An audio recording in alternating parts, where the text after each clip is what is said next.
Welcome to the deep dive. When we're trying to learn something new, maybe for work or just because we're curious, something that always comes up is how complicated it feels Hmm. and how that affects, well, how well we actually learn it. But then you look into it, and complexity seems to mean like a dozen different things. Exactly. And there's no single agreed upon way to measure it either. So when you, our listener, feel like one piece of information is way more tangled than another, it's hard to pin down why. Yeah, really tricky. And that's where this perspective from educational psychology can be super useful. It's called cognitive load theory, or CLT. CLT. And it has this core idea called element interactivity. Element interactivity. Okay, so you pointed us to this paper, a cognitive load theory approach to defining and measuring task complexity through element interactivity. That's the one from Educational Psychology Review. And this element interactivity thing sounds like it might be the key, right? To understanding how we handle complex stuff. It really is central to their argument, yeah. Okay, so our mission for this deep dive is to unpack this, figure out how CLT sees task complexity, how that's maybe different from just plain difficulty. And confusion. Right. And ultimately, how knowing about this element interactivity could help us all learn a bit better, maybe without feeling so, swamped. Sounds like a plan. All right, let's jump in. From the CLT angle, what is task complexity? What's this element interactivity concept actually about for someone trying to learn? Okay, so from the CLT perspective, task complexity isn't just about, say, how many steps are involved or how much effort it feels like it takes. Uh, It's very specifically about this thing called element interactivity. Now, an element is basically any single bit of information you need to learn or process. like a fact or a concept or maybe a step in a procedure. Exactly, anything that needs learning. But here's the critical bit. Interactivity refers to whether these bits, these elements, have to be processed together simultaneously in your working memory for you to understand them. Okay. So it's like some things you can learn one piece at a time, but others only make sense when you see how they all fit together right at that moment. You've got it. And what's really interesting is that what counts as a single element can actually change depending on how much you already know, your expertise level. Oh, so? Well, think about learning maybe some new software.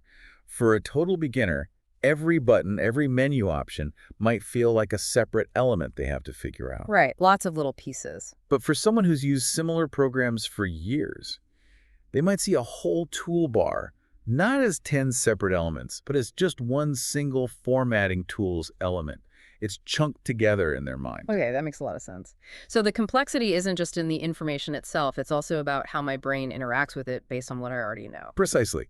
So when CLT talks about interacting elements, it means those bits that are fundamentally linked. You have to hold them in your mind together to get the meaning. And non-interacting elements. Those you can handle more separately. Learn one, then the next, without needing to constantly connect them in your working memory. Like memorizing a list of unrelated names, maybe. Perfect example. And according to CLT, it's the number of those interacting elements that you have to juggle simultaneously in working memory. That's what determines the cognitive load. The mental effort. Exactly. And therefore, that's how they define task complexity. This element interactivity idea, it really underpins pretty much all the effects described by cognitive load theory. So if our listener is reading, say, a list of historical dates, those would probably be mostly non-interacting elements. That's a good way to think about it, yeah. You can learn that 1066 was the Battle of Hastings, and then learn that 1492 Columbus sailed without needing to constantly hold 1066 in your mind while processing 1492. Okay. But that list could still be difficult if it's really long, right? Absolutely. And that brings us right to that key distinction you mentioned earlier, task complexity versus task difficulty. People mix them up all the time. Yeah, because usually if something's hard, we just call it complex. How does CLT help us tease those apart? Well, in CLT terms, a task can be difficult just because it involves a huge number of individual elements you need to learn or remember, even if those elements don't really interact much. Like that long list of dates. Exactly. Memorizing hundreds of dates is definitely difficult. It puts a big strain on your memory, the sheer quantity. Okay. But the complexity in the CLT sense of needing to process many interconnected things at the same time is actually quite low for that kind of task. It's more about volume than intricate connections. Got it. Difficulty can be about quantity. So what makes something complex then, in this view? Complexity, according to CLT, comes from tasks where the elements are highly interactive. even if there aren't that many elements overall, if you must process them together to understand what's going on, that's high complexity. You could give an example. Sure. Think about trying to understand maybe a simple physics problem involving forces acting on an object. There might only be a few forces, like gravity, friction, and applied force. Okay, just a few things. Right. But to figure out the net result, you have to consider how they interact, their directions, their magnitudes, all at the same time in your working memory. That simultaneous processing of interacting elements makes it complex, even if it's not a huge amount of information overall. So complexity is about the web, the connections, how things influence each other right now in your head. Difficulty might just be about how many separate things there are to learn. That's a great way to put it. And of course, tasks can be both, right? They can Ah. involve many elements, and those elements can be highly interactive. Like maybe learning a complex statistical analysis technique. Yeah, potentially. Yeah. You've got lots of steps and concepts to learn, which makes it difficult in terms of quantity. Hmm. But you also need to understand how those steps and concepts relate to each other, how changing one assumption affects the outcome. That's the high interactivity, the complexity part. Okay, this distinction is really helpful. Now, the paper mentions element interactivity is key to both intrinsic and extraneous cognitive load.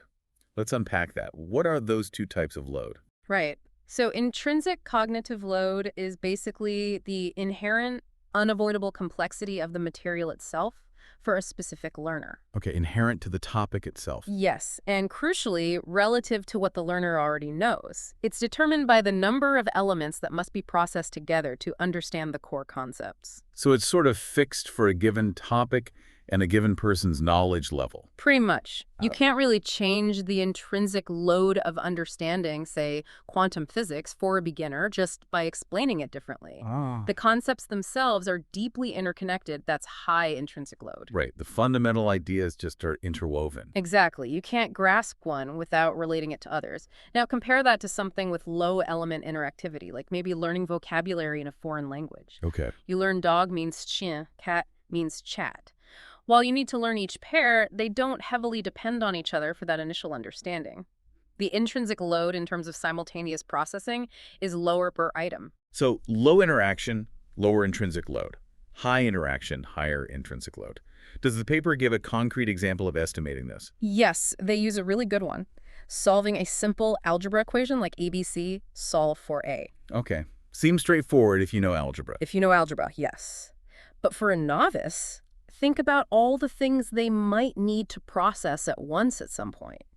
What the letters represent, the meaning of the equal sign, the division operation, the goal of isolating A, the idea of doing the same thing to both sides, the specific step of multiplying by B, how that cancels out BB. Wow. Okay, when you break it down like that. Right. The researchers estimated that for a complete novice, there could be around 28 interacting elements involved in fully understanding that process. 28. Just for ABC. That's huge.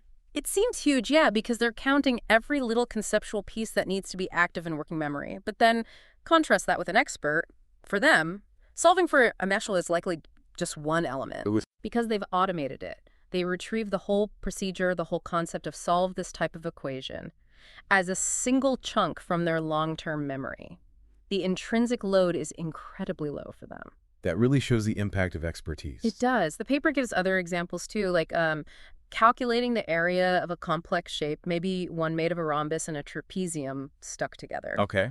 For someone less experienced, they estimated about 25 interacting elements, identifying the shapes, recalling the right area formulas, applying them, adding them up correctly. Lots of juggling. Yep.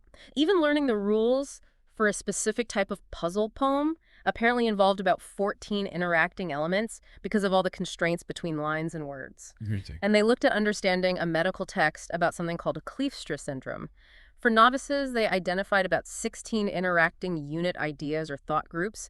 So even just reading and understanding a dense paragraph can have high intrinsic load if the ideas are tightly connected and new to you. These examples really drive home how the connections within the information create that baseline, intrinsic complexity for the learner. Okay, so what about extraneous cognitive load then? Right, so if intrinsic load is about the inherent complexity of the material for you, extraneous load is about how the information is presented or how you're asked to interact with it. Ah, so this is the load imposed by the teaching method or the format. Exactly. It's cognitive load that doesn't actually help you learn the core material. It's like wasted mental effort caused by poor instructional design. And element interactivity plays a role here too. How? Yes, because ineffective ways of presenting information can actually force you to juggle more interacting elements than necessary, creating this extraneous load. Good instructional design, from a CLT perspective, aims to minimize this. So make the learning process smoother, less confusing, so you can focus mental energy on the actual tricky parts of the topic itself. Precisely. The paper talks about things like the worked example effect, where showing beginners fully solved problems is often better than just giving them problems to solve immediately. Right, I've heard of that. Why does CLT say that works? Well, when a novice tries to solve a problem from scratch, they often have to rely on very general, weak methods like means-ends analysis, constantly comparing where they are to where they want to be, trying different They things. just work almost. It can feel like it. And that process itself involves juggling many interacting elements. Yeah. The goal state, the current state, possible moves, evaluating those moves. It creates a high extraneous load. They're spending mental energy on how to solve it, not just understanding the underlying principles, Okay. but a worked example. It provides the solution steps. You don't have to generate them. This reduces the number of elements you need to juggle at once. Less extraneous load. Exactly. It frees up your working memory to focus on understanding why those steps work, Mhm. the logic, the connections, which relates more to the intrinsic load you need to handle anyway. That makes perfect sense, like getting a clear recipe instead of having to invent the dish yourself while learning to cook.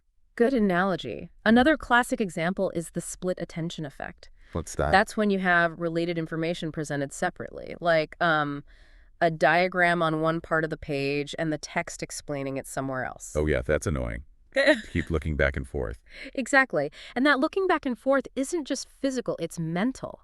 You have to hold information from the text in your working memory while you scan the diagram, find the corresponding part, and mentally link them together. That sounds like juggling again. It is. That mental integration process creates extraneous load.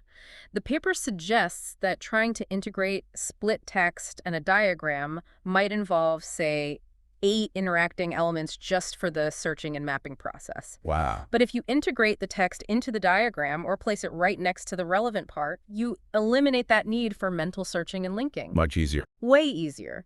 The load drops significantly, maybe down to just 2 interacting elements, the bit of explanation and the visual part it refers to. Less extraneous load means more capacity left for understanding the actual content. So presentation really matters. It can either add unnecessary complexity or strip it away.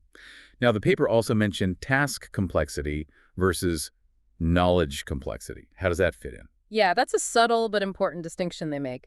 They essentially map intrinsic load onto knowledge complexity. That's the inherent complexity of the knowledge itself that needs to be learned. It doesn't change based on how you teach it. Okay, the stuff itself. Right. Then they map extraneous load onto task complexity. That's the complexity added by how the task of learning is designed or presented.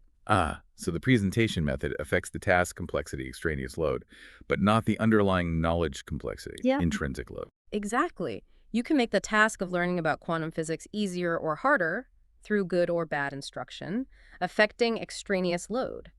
But the inherent interconnectedness of quantum physics concepts, the knowledge complexity driving the intrinsic load for a novice, remains the same. Got it. Now we keep coming back to the learner's prior knowledge or expertise. How significantly does that impact all of this? Hugely. It's probably the biggest factor influencing element interactivity for an individual. As you learn more in a field, things change. How specifically? Well, as we touched on with the algebra example, procedures and concepts that initially felt like many separate interacting parts start to get bundled together. They form larger integrated chunks in your long-term memory. Like schemas. Exactly, like schemas. So when you encounter something new in an area you know well, you don't process every tiny detail as a separate element. You retrieve these larger chunks. Which means fewer interacting elements to juggle in working memory. Precisely. It directly lowers the intrinsic cognitive load for that task for you. What looks like a complex diagram with dozens of interacting parts to a novice might just trigger 1 or 2 high-level schemas for an expert. That's the power of expertise. It really is. And it also affects the extraneous load side of things. Remember the worked example effect being good for novices? Yes. Well, for experts, that effect can actually shrink or even reverse. It's called the expertise reversal effect. Why would it reverse? Because experts already have those schemas in long-term memory. When they try to solve a problem, they can often retrieve the relevant solution procedure quite easily. Giving them a fully worked example might actually interfere with that retrieval process or feel redundant. So it forces them to process information they could have just accessed internally. Kind of. It might impose an unnecessary processing load compared to just letting them solve it themselves using their existing knowledge. The instruction that helps a novice can hinder an expert. Fascinating. So the best learning approach really depends on where you are on that novice to expert spectrum, Absolutely. And the paper also notes that even how you choose to approach a problem can change the element interactivity. like your strategy. Yeah. One problem-solving strategy might involve trying to keep track of many interacting factors at once high load. Another might involve breaking it down, dealing with fewer elements at a time lower load. Or even just writing things down. Exactly. Externalizing information notes, diagrams, is a classic strategy to reduce the burden on working memory. Fewer things to juggle internally. And novices might focus on the wrong things, too. That's another point. Novices might get caught up in surface details of a problem that aren't actually relevant to the solution, adding unnecessary elements to their mental workspace and increasing extraneous load. Experts are better at filtering, focusing only on the essential interacting elements. It really underscores how dynamic this is, depending on the person, the task, and the strategy. So given all this, how do we actually measure element interactivity? Sounds really hard if it depends so much on individual knowledge. It is hard, you're right. There's no simple device to measure it directly. The paper explains that the main method used in research right now is basically an estimation. An educated guess. A structured, informed estimation, yes. Researchers or instructors analyze the learning material or task very carefully from the perspective of a novice learner. Okay. They try to identify every piece of information a beginner would need to process and critically determine how many of those pieces need to be considered simultaneously at key points to make sense of it. So they're trying to count the minimum number of connections a beginner has to make at any given moment. That's a good way to think about it. But the accuracy of that count obviously hinges on correctly assessing what that typical novice already knows or doesn't know. Which is also tricky. Very. The paper mentions ways to try and gauge prior knowledge, like pre-tests, concept mapping exercises, asking learners to self-rate their knowledge, or even interviews. But none are perfect, I imagine. No, they all have limitations. But the point is that instructors need to think about both the structure of the information and the likely knowledge level of their audience when designing instruction or evaluating complexity. It sounds like a crucial factor to consider, even if the measurement isn't perfectly precise. So, wrapping up the core ideas here, what are the main implications, theoretical and practical, of looking at complexity through this lens? Theoretically, the big advantage of the CLT approach, focusing on element interactivity, is that it explicitly incorporates the learner's knowledge level. Many other models of task complexity don't do that well. They just look at the task itself in isolation. Often, yes, or they focus on resources required, but not the cognitive interaction. CLT also provides a way to conceptualize and even try to quantify extraneous load, which is vital for instructional design. And practically, what should someone take away from this for their own learning or maybe teaching? Practically, it tells us that instructional design choices really matter. You need to consider the element interactivity of the material. If it's low, few interacting elements, or learners or experts, methods designed for high complexity might not work well, or might even backfire that expertise reversal effect again. So tailor the approach. Exactly. The best method depends on that interplay between the information's inherent structure and the learner's current knowledge, because both affect element interactivity. It really highlights why understanding cognitive architecture, how our brains learn, is so important for designing effective learning experiences. Are there limitations acknowledged with this approach? The measurement difficulty.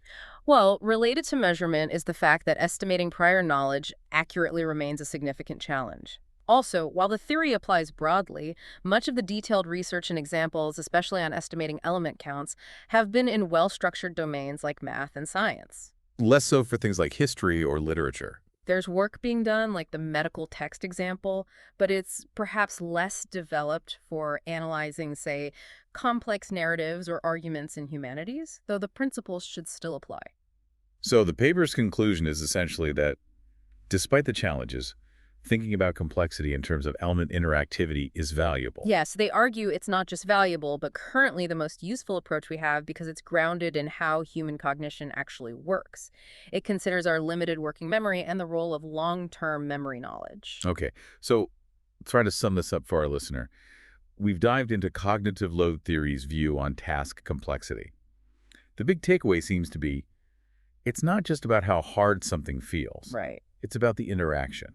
How many pieces of information you need to actively juggle in your working memory at the same time to understand something. That's the core idea of element interactivity. And this is distinct from just plain difficulty, which might just be about the sheer amount of stuff to learn. Element interactivity underlies both the intrinsic load, the necessary complexity of the topic for you. And the extraneous load, the unnecessary complexity added by how it's presented or taught. Exactly. And your own expertise dramatically changes how many interacting elements you perceive, which impacts both types of load. So hopefully, understanding these principles gives you, our listener, a new lens. You can look at information and think, okay, is this inherently complex because the ideas are super connected? Or is the way it's presented making it harder than it needs to be? Yeah, it gives you a framework for analyzing those learning challenges. Right. So here's a final thought to chew on. How does this concept of element interactivity apply to the flood of information you encounter every day, maybe outside of formal learning? Think about news articles, work reports, even complex social situations. Interesting extension. Are there ways you could consciously try to break down that information, maybe rephrase it for yourself, or seek out presentations that minimize the simultaneous juggling, that reduce the element interactivity to make it more manageable for your working memory? Something to consider. Definitely something to think about. Thanks for joining us for this deep dive.